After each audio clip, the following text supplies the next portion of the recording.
va parler donc des effets des médicaments et du soleil, car c'est un peu moins connu, mais l'association de certains traitements et de l'exposition au soleil peut provoquer des réactions cutanées plus ou moins graves. On parle de photosensibilisation qui peut survenir à des doses de médicaments ou d'exposition solaire habituellement bien tolérées par la personne. Donc, on va distinguer deux types principaux de réactions de photosensibilisation, la phototoxicité et la photoallergie. La phototoxicité est la forme de photosensibilisation la plus fréquente. Elle sera provoquée par la prise d'un médicament par voie orale ou par l'application cutanée d'une substance qui réagit directement avec les rayons du soleil. Donc, ça va se caractériser par une apparition de lésions cutanées. Généralement, c'est un coup de soleil exacerbé, mais pouvant aller jusqu'à des cloques et une brûlure. Elle va se venir généralement assez rapidement, quelques minutes à quelques heures après l'exposition au soleil, et se manifestera uniquement sur les zones qui sont exposées. Maintenant, une petite précision, c'est que les médicaments ou même une huile essentielle dite photosensibilisante qui est appliquée localement, la réaction peut aussi se produire à distance de la zone d'application et aussi sur le délai, car parfois ça peut apparaître plusieurs jours à plusieurs semaines après l'exposition, enfin la dernière application du produit. Par exemple, pour le kétoprophène en gel, euh, des réactions pourront se venir jusqu'à 14 jours après la dernière application. Alors, il y a des facteurs qui influencent donc la gravité de la réaction, qui sera dose dépendante et UV dépendante. C'est-à-dire que plus la quantité de produit sera importante, plus l'exposition au soleil est longue ou plus l'indice UV auquel on s'est exposé est élevé, plus la réaction sera forte. Il y a aussi une influence des phototypes pour ce type de réaction. Donc, pour la phototoxicité, les phototypes 1 à 3 et qui ont moins de mélanine seront plus sensibles aux UV et présenteront un risque accru de phototoxicité.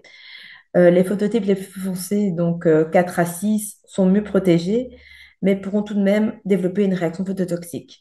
Ensuite, il y a la photoallergie qui est plus rare, mais je vais quand même en parler un petit peu, car en fait, c'est une réaction vraiment immunologique, car sous l'effet des UV, la molécule qu'on a soit ingérée, soit appliquée, va se transformer en une molécule que le corps va reconnaître comme un ennemi.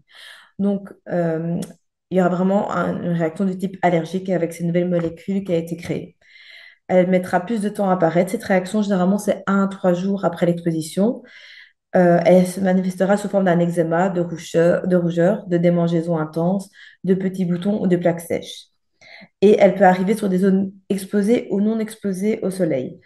Et en plus, il n'y a pas d'influence du phototype. Donc, une personne de phototype 1 ou une personne qui a un phototype 6 avec une peau plutôt foncée pourra avoir le même risque de chance de faire une photoallergie.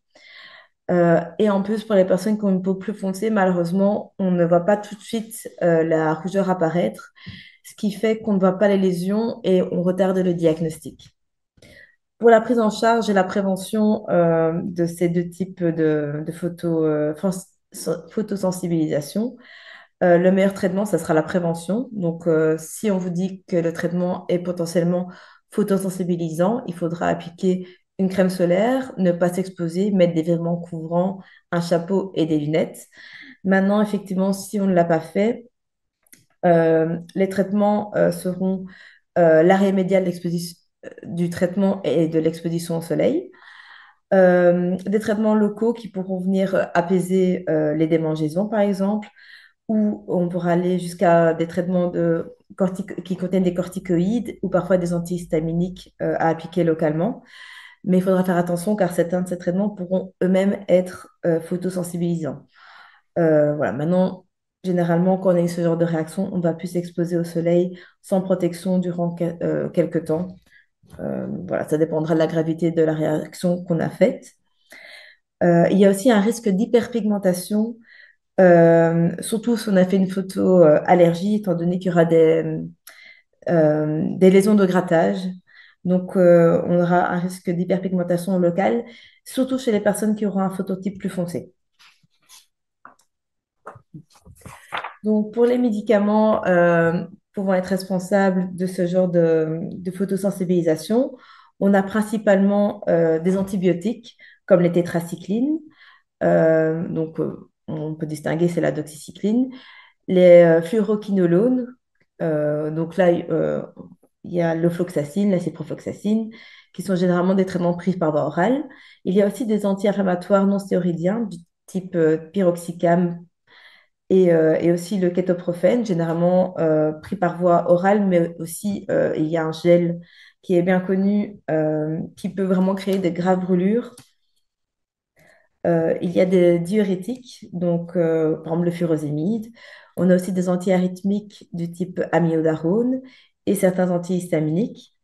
Il y aura aussi des traitements contre l'acné du type isotrétinoïne, mais aussi certains antibiotiques comme la tétracycline que j'ai mentionné plus haut. On a aussi d'autres traitements spécifiques comme le méthotrexate. Il ne faudra pas oublier aussi, c'est des traitements naturels vendus sous forme de compléments alimentaires comme le millepertuis ou même sous forme de médicaments. Et aussi des huiles essentielles, typiquement des huiles essentielles d'agrumes qui contiennent des furocoumarines. Donc il y a aussi les pamplemousses, la bergamote, le citron. Euh, il faudra noter que ce sont des huiles essentielles qui peuvent réagir jusqu'à 12 à 24 heures après l'application sur la peau. Voilà, par exemple, je sais bien que l'huile essentielle de pamplemousse est parfois utilisée pour son effet anticellulite, surtout en été, mais malheureusement, lorsqu'on applique, on pourra développer une allergie assez grave, une toxicité assez grave au soleil, jusqu'à 12 à 24 heures après l'application. Voilà, donc il faudra bien prêter attention à ceci.